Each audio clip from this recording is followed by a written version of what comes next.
அஜித்குமார் கொலை வழக்குக்கு காரணமாக இருந்த நிக்கிதாவை நாங்க இங்க பார்த்துட்டோம். இங்க புடிச்சு வச்சிருக்கோம். நீங்க வாங்கன்னு சொல்லி காவல்துறைக்கு தகவல் சொல்றாங்க. அங்கேயே புடிச்சு வைங்க வர்றோம்னு காவல்துறை சொல்லுது.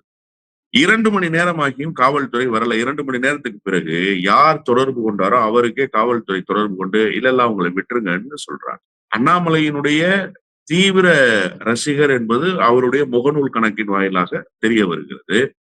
பாரதிய ஜனதா கட்சிக்கு தன்னுடைய முழு ஆதரவையும் அவர் தெரிவித்து சமூக வலைதளத்தில் பதிவிட்டு வருகிறார் என்கிற காட்சி 2 மணி நேரத்துல காவல்துறையினுடைய ஸ்டேட்மெண்ட் மாறுது. இந்த 2 மணி நேரத்துக்குள் காவல்துறைக்கு எங்கிருந்து நெருக்கடி வந்தது? யார் காவல்துறை இடத்துல பேசினார்கள்?